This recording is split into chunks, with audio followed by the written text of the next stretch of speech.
Hai, kembali lagi dalam kelas filsafat pendidikan.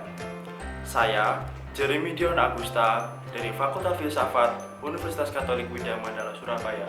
Kali ini akan membahas filsafat pendidikan dari John Dewey. Penasaran? Mari tonton video kali ini.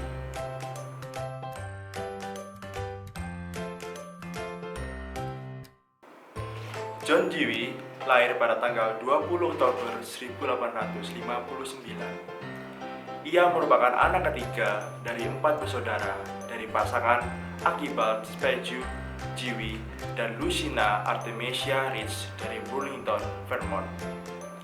Pada tahun 1886, Dewey menikah dengan Harriet Alice Chapman. Mereka memiliki 6 anak dan mengadopsi 1 anak. Tetapi, 2 anak laki-laki mereka meninggal secara tragis dalam usia muda 2 dan 8 tahun. Setelah Alice Chapman Dewey meninggal pada 1927, Dewey menikah lagi dengan Roberta Louise Grant pada tahun 1946. Hingga akhirnya John Dewey meninggal karena pneumonia di rumahnya di New York City pada tanggal 1 Juni 1952.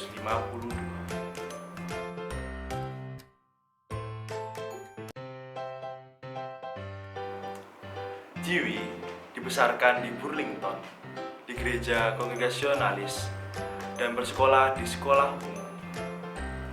Kemudian, Dewey masuk ke Universitas Vermont pada usia 15 tahun dan lulus pada tahun 1879. Setelah lulus kuliah pada tahun 1879, Dewey mengajar di sekolah menengah selama 2 tahun di Oil City, Pennsylvania. Disitulah gagasannya untuk mengejar karir di bidang filsafat mulai berkembang.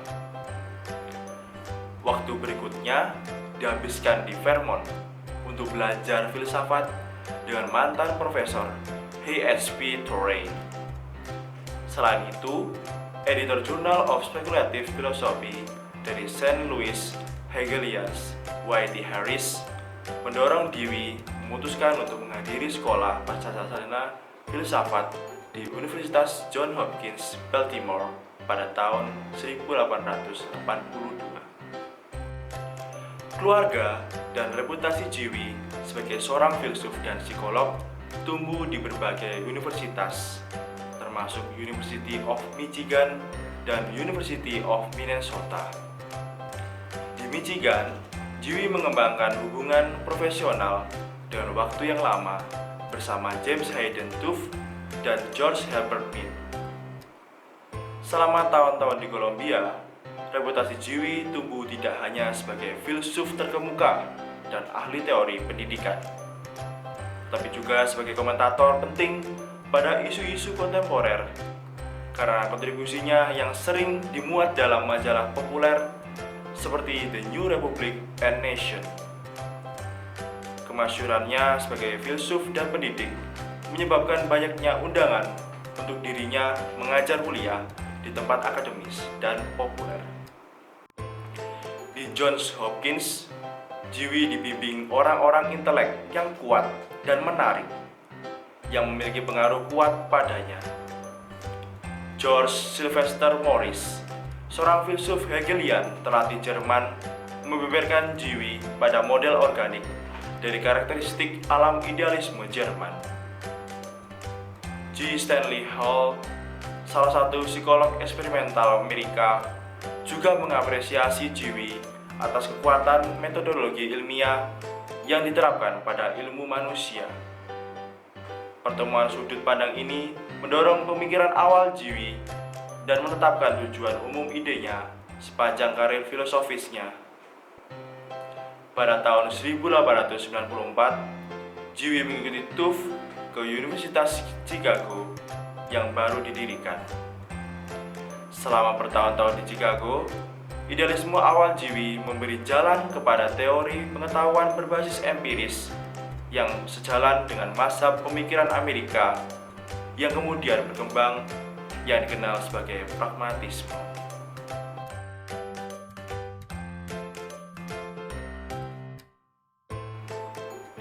John Dewey mempunyai 6 karya terbesar dalam bidang pendidikan. Yang pertama, The Influence of Darwinism on Philosophy, yang terbit pada tahun 1910. Karya yang ini berisikan bagaimana cara manusia membagikan sistem berpikirnya, seperti Darwin membagikan pemikirannya tentang teori evolusi. Yang kedua, Impressions of Soviet Russia and the Revolutionary World Mexico, China, Turkey, yang terbit pada tahun 1929.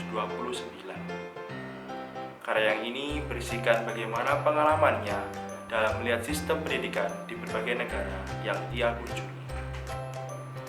Yang ketiga, The School and Society, yang terbit pada tahun 1899.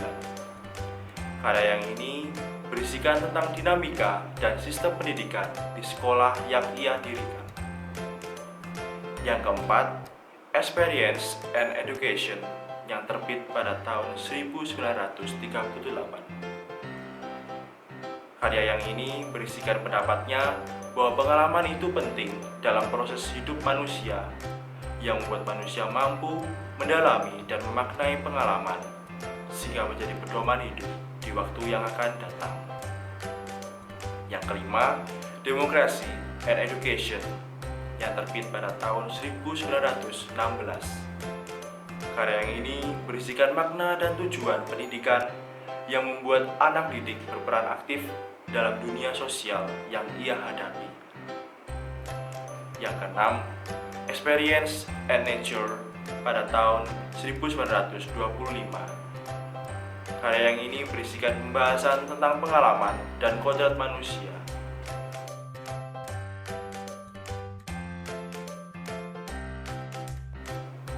Pragmatis merupakan aliran pemikiran yang lahir di Amerika pada era 1870-an. Pragmatis tumbuh sebagai perwujudan dari keinginan untuk menguji filsafat secara ilmiah dan mengakhiri perdebatan metafisik. Pragmatisme juga lahir di tengah berkembangnya teori evolusi Darwin dalam sains yang menandai pergeseran perhatian para pemikir dari esensi ke cara proses beradanya sesuatu. Situasi-situasi seperti ini mendorong lahirnya pragmatisme yang memiliki ciri dasar penolakan terhadap yang normatif, anti-absolutisme, dan anti-dualisme. Karena bagi pragmatisme, hal yang terpenting ialah sesuatu yang dapat dibuktikan dalam tindakan dan kenyataan. Sesuatu yang dinyatakan bermakna apabila dapat diaplikasikan dalam tindakan.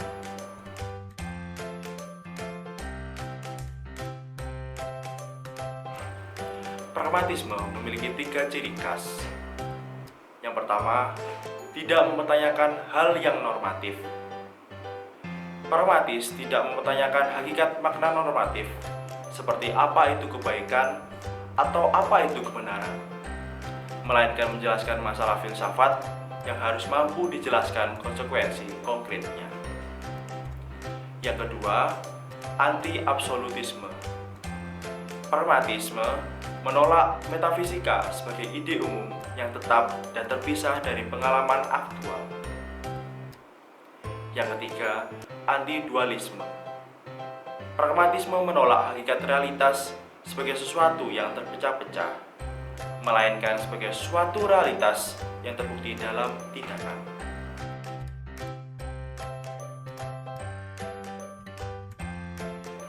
Sekarang kita beralih ke filsafat pendidikan John Dewey.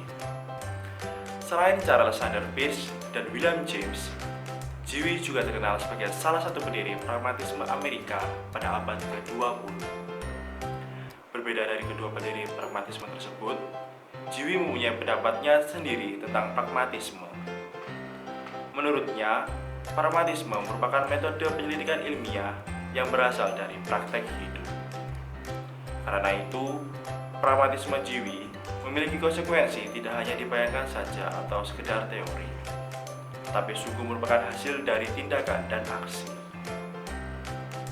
Pada waktu itu, Dewey mengkritik sistem pendidikan tradisional yang bersifat determinatif, sehingga membuat siswa tidak diberi ruang kebebasan dalam mengekspresikan dirinya. Jiwi tidak sepakat dengan praktik pendidikan yang menekankan peran guru dan mengesampingkan peran siswa. Oleh karena itu, menurut Jiwi, pendidikan yang berpusat pada guru atau teacher-centered learning bukanlah jalan yang baik dalam pendidikan. Ia lebih mendukung pendidikan yang berpusat pada murid atau student-centered learning. Kurikulum telah ditentukan dari atas tanpa memperhatikan masukan-masukan dari bawah. Menurutnya, pendidikan memiliki peran penting sebab dapat mengubah masyarakat ke arah yang lebih baik.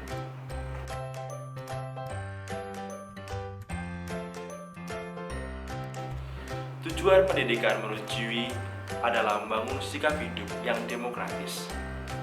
Pendidikan bagi Jiwi lebih ditujukan untuk melatih pikiran manusia guna memecahkan masalah yang dihadapi daripada mengisinya dengan hal-hal semata yang terlalu teoritis, melainkan praktis.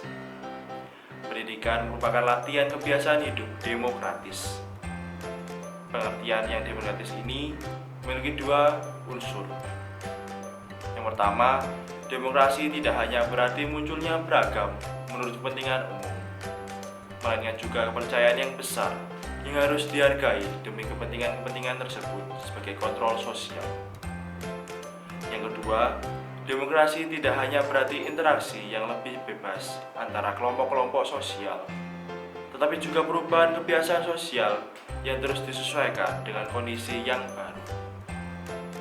Pendidikan menjadi realisasi dari kehidupan sosial yang demokratis. Pendidikan yang demokratis memberikan atmosfer kebebasan bagi setiap peserta didik untuk terlibat aktif dalam kegiatan belajar.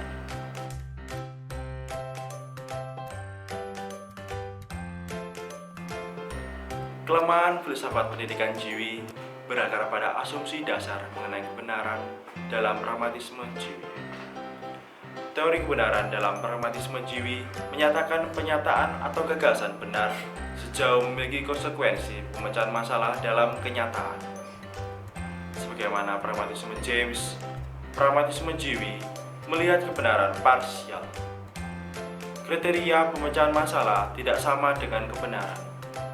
Segala yang memecahkan masalah belum tentu benar dan juga sebaliknya. Segala yang benar belum tentu dapat memecahkan masalah. Orientasi pemecahan masalah ini berubah terus-menerus sehingga tidak bersifat kokoh. Tentu saja, hal ini akan membuat manusia akan bingung karena mengalami orientasi yang terus berganti. Orientasi dalam pendidikan pragmatis terus-menerus berganti sesuai dengan kebutuhan praktis dalam masyarakat. Itulah sekilas filsafat pendidikan John Dewey dari saya. Bagi teman-teman yang ingin mengajukan pertanyaan atau komentar, dipersilakan. Itu saja dari saya. Terima kasih telah menonton video saya. Salam sehat, salam sejahtera.